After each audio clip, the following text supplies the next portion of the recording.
दोस्तों, इस वीडियो में हम डिस्कस करने वाले हैं 4 बार चेन के बारे में। साथ ही समझेंगे वेरियस इन्वर्जन्स ऑफ 4 बार चेन। थ्योरी ऑफ मशीन का बहुत इंपॉर्टेंट टॉपिक है 4 बार चेन। तो समझते हैं, इसके बारे में डिटेल में डिस्कस करते हैं। 4 बार chain as the name indicate, जिसके 4 लिंक होते हैं और 4 ही पेयर होते हैं। मींस कंप्लीटली जिस चेन के अंदर 4 लिंक हो, जैसा कि आप स्क्रीन पे इस फिगर की सहायता से बहुत सिंपल तरीके से देख सकते हैं कि यहाँ पे एक लिंक, फिर दूसरा लिंक, फिर तीसरा लिंक और फिर चौथा लिंक। जैसे फ्रेम एक लिंक है, क्रैंक एक लिंक है, कनेक्टिंग रॉड मिलकर के एक लिंक बनाती है और रॉकर मिलकर के एक लिंक बनाती है। तो 4 ही लिंक है और उसके 4 ही पेयर से है, यानी एक दूसरे से वो कंप्लीटली जुड़े हुए हैं।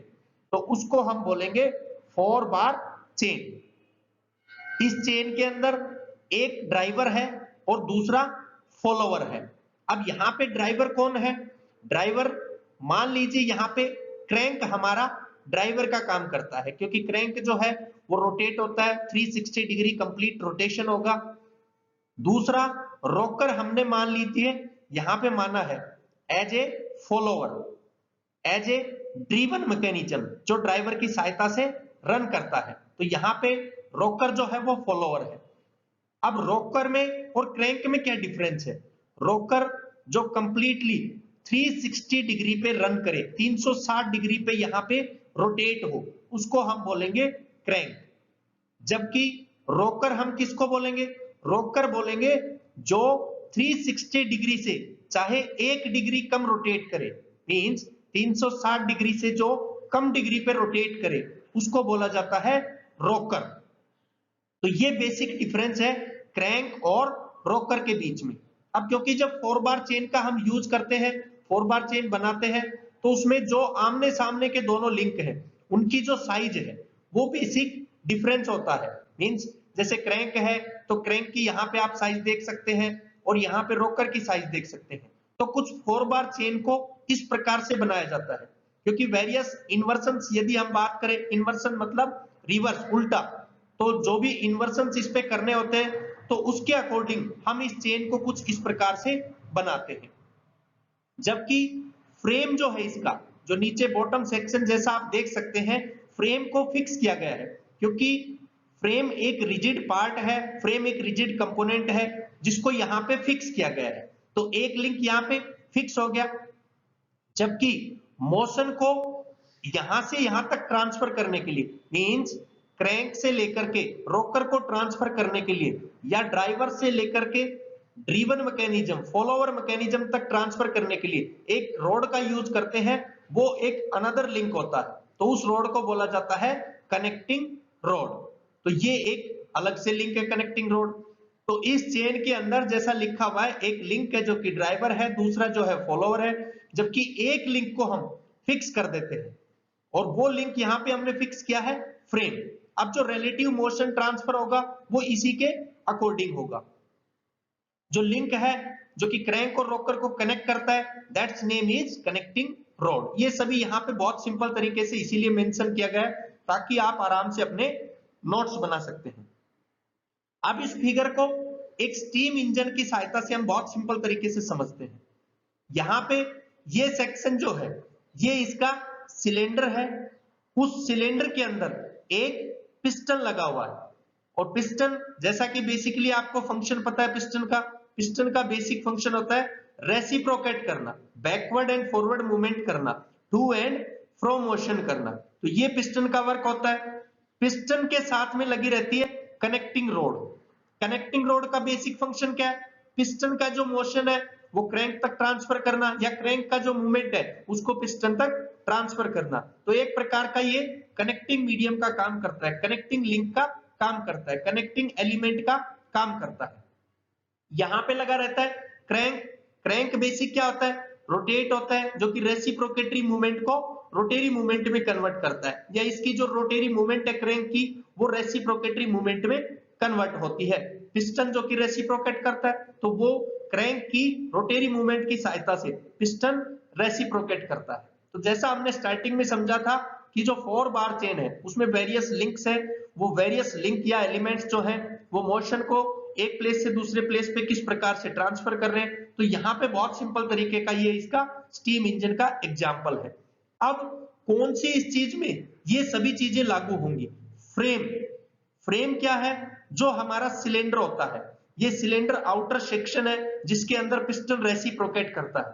तो हमने समझा था फ्रेम एक रिजिड कंपोनेंट होता है, तो यहाँ पे फ्रेम एक रिजिड कंपोनेंट है जिसके अंदर पिस्टन रेसिप्रोकेट करता है। तो जो सिलेंडर है ये हो गई फ्रेम, या इसको समझे जैसे स्लाइडिंग मूवमेंट होती है, तो एक एलिमेंट दूसरे एलिमेंट के ऊपर, एक लिंक दूसरे लिंक के ऊपर ट्रांसफर हो, स्लाइड हो। तो यहाँ पे ये स्लाइडिंग का बेस्ट एग्जांपल है कि सिलेंडर के अंदर पिस्टन रेसिप्रोकेट करता है। अब बात आती है क्रैंक की, तो क्रैंक बेसिक क्या होगा? 360 डिग्री पे रोटेट होगा। तो यहाँ पे ये क्रैंक है, तो क्रैंक 360 डिग्री पे कंप्लीटली रोटेट होगा। जब रोटेट होगा तो इसकी रोटेरी जो मूवमेंट है वो पिस्टन के पास पहुंचनी चाहिए, तो उसके लिए हमने जो लिंक लगाया है वो लिंक लगाया है कनेक्टिंग रोड। तो कनेक्टिंग रोड का बेसिक यही फंक्शन है, कनेक्टिंग रोड इस मूवमेंट को ट्रांसफर करती है आगे की तरफ। तो आगे की तरफ क्या है? नीचे फिगर के अकॉर्डिंग हम इसको समझ रहे थे कि पिस्टन है, तो पिस्टन के ऊपर ट्रांसफर करेगी, तो अकॉर्डिंग टू अबव फिगर यहाँ पे रॉकर पे ट्रांसफर करती है। और जैसा हमने समझा ये 360 डिग्री पे रोटेट नहीं होता, तो यहां से कनेक्टिंग रोड एक अगला एलिमेंट जो कि यहां से हम समझ रहे थे।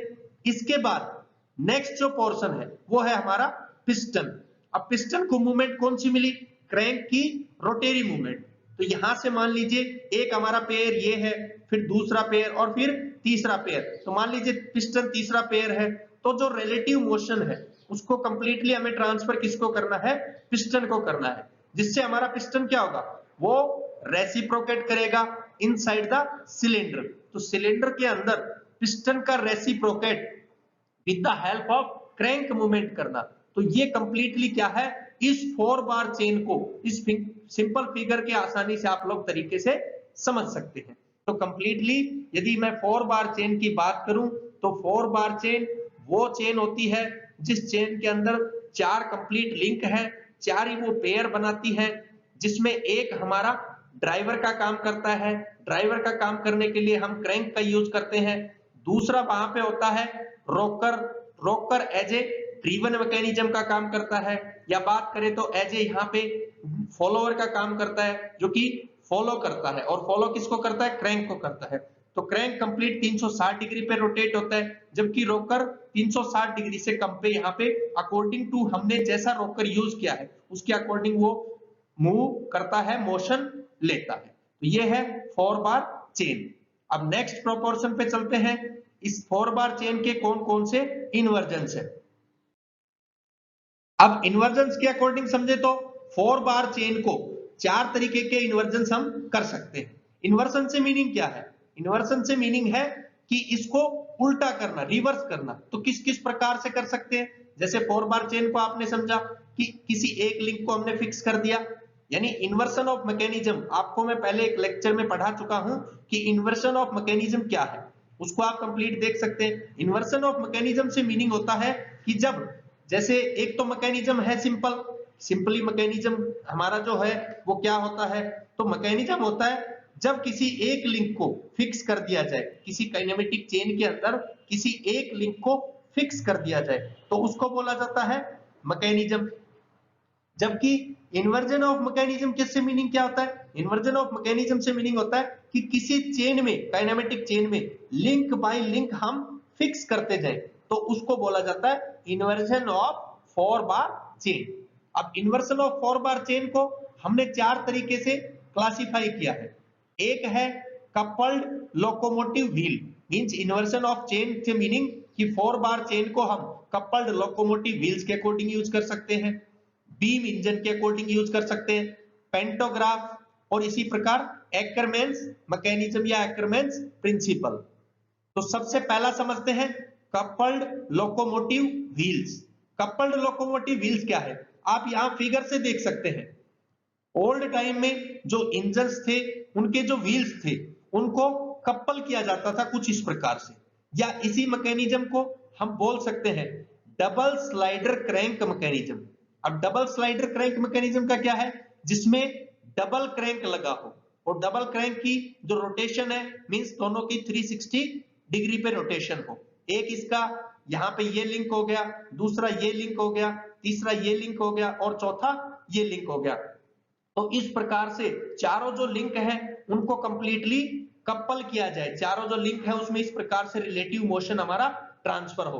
तो इसमें हम किसी एक को पर्टिकुलर फिक्स कर सकते हैं, जैसे ये 1 है तो इसको हमने मान लीजिए फिक्स किया, तो उसी के अकॉर्डिंग वो रिलेटिव मोशन होगा। तो इसका बेस्ट एग्जांपल है पुराने टाइम में, ओल्ड टाइम के अंदर जो ये इंजन होते थे, जो इनके अंदर जहां यहाँ पे नीचे बॉटम सेक्शन में आप देख सकते हैं व्हील्स किस प्रकार से कपल किए जाते थे। तो ये बेस्ट एग्जांपल है कपल्ड लोकोमोटिव व्हील का। अब नेक्स्ट पे चलते हैं बीम इंजन। बीम इंजन का बहुत ही सिंपल सा यहाँ पे फिगर दिखाया हुआ है। ये बीम इंजन या इसको बोल सकते हैं हम स्टीम इंजन। तो स्टीम इंजन के अंदर ये प्रिंसिपल काम करता था, ये प्रिंसिपल वर्क करता था। इसका मैंने एक 3D डायग्राम भी यहाँ पे आपको दिया है, जो 3D डायग्राम उसमें भी आप देख सकते हैं। उसको देखने से पहले हम समझते हैं इस फिगर में, यहाँ पे एक क्रैंक लगा हुआ है, क्रैंक जो कि बेसिक रोटेट होता है। क्रैंक के साथ में एक कनेक्टिंग रोड लगाई हुई है, कनेक्टिंग रोड जाकर के एक तरफ अटैच है ओवरहेड आर्म की एक साइड में। ओवरहेड जो बीम है उस ओवरहेड बीम के या ओवरहेड आर्म के दूसरी तरफ यहां पे है रेसिप्रोकेटिंग मूवमेंट के लिए पिस्टन की रोड। नीचे बॉटम सेक्शन में लगा हुआ है पिस्टन, पिस्टन जो कि सिलेंडर के अंदर रेसिप्रोकेट होता है। यहां से आप इस फिगर में देख सकते हैं 3D डायग्राम में, ये सिलेंडर है, इस सिलेंडर के अंदर पिस्टन रेसिप्रोकेट होता है। ये इसकी रोड है जो कि basic up and down piston को करने में हेल्प करती है। ये अपर सेक्शन में ओवरहेड बीम है या ओवरहेड आर्म है जो जाकर के जुड़ी है क्रैंक के साथ में। तो क्रैंक यहाँ पे रोटेट होगा 360 डिग्री पे, जबकि ये ओवरहेड जो बीम है ये उसी हिसाब से हमारी फ्लक्चुएशन करेगी जिस हिसाब से क्रैंक की मूवमेंट होगी। अब क्रैंक की यहाँ पे मूवमेंट होगी, जब नीचे की तरफ आएगा तो इसको नीचे की तरफ खींचता है और इससे हमारा जो पिस्टन है वो अपवर्ड मूवमेंट में जाएगा, अपवर्ड डायरेक्शन में जाएगा।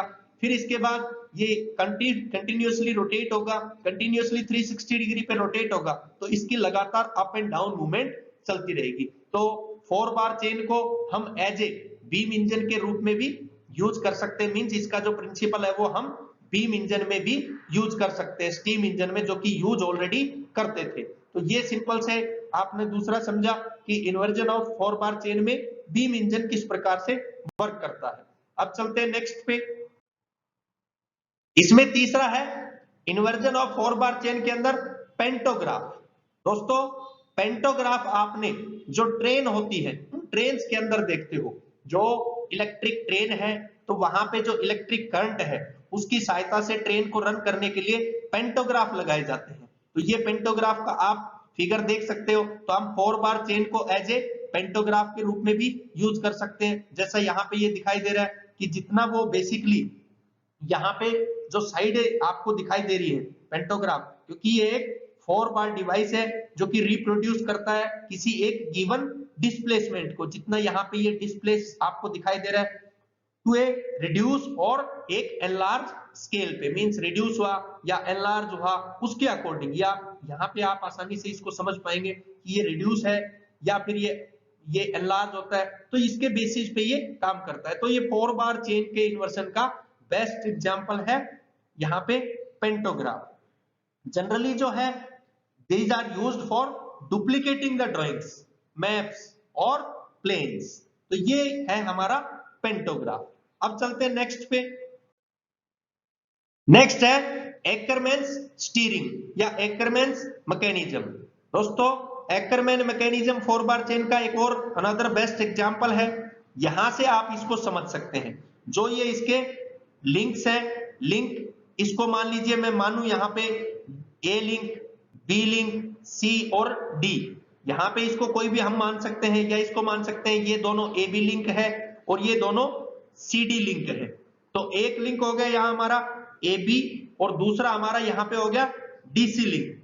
तो ये जो डीसी लिंक है, जब यहाँ पे हमारा पर्टिकुलरली व्हीकल स्ट्रेट साइड में चल रहा है तो वो कुछ इस प्रकार से रहेंगे, जैसे व्हीकल का टर्निंग का इफेक्ट प्रोड्यूस होगा, व्हीकल जो है हमारा, क्योंकि ये जो मैकेनिज्म है ये मोटर व्हीकल्स के अंदर यूज होता है, तो जैसे व्हीकल हमारा टर्निंग का इफेक्ट प्रोड्यूस करेगा, हम हमारा जो स्टीयरिंग है उसको घुमाएंगे, रोटेट करेंगे किसी तरफ मुड़ने के लिए, मान लीजिए राइट साइड टर्न करना है या लेफ्ट साइड टर्न करना है, तो उस केस में क्या होगा, ये मैकेनिज्म जो लिंक्स हमारे लगाए हुए हैं, ये लिंक्स भी साइडें चेंज करने की कोशिश करेंगे।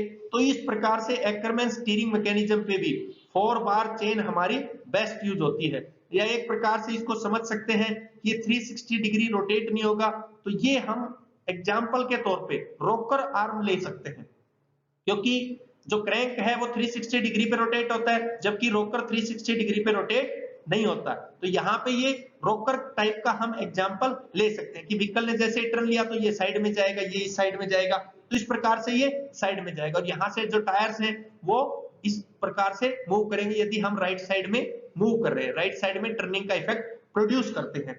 तो यहाँ पे ये जो मैकेनिज्म है मोटर व्हीकल्स में यूज होता है, और इस केस के अंदर क्या होगा कि लिंक्स को इस प्रकार से एडजस्ट किया जाता है कि जो रिलेटिव मोशन होगा टायर्स के बीच में और नीचे रोड के बीच में, वो प्योरली क्या हो, रोलिंग हो, मींस उस पे पर्टिकुलरली ये हमारे रोल करें जब हम टर्निंग का इफेक्ट प्रोड्यूस करते हैं, या व्हीकल को हम जब टर्न करते हैं, तो इस प्रकार से यहाँ पे इस 4 बार चेन को लगाया जाता है जिससे टायर और रोड के बीच में प्योरली रोलिंग का इफेक्ट प्रोड्यूस हो। तो ये थे दोस्तों 4 बार चेन क्या है और 4 बार चेन के इन्वर्जन्स कौन कौन से होते हैं। थैंक यू दोस्तों।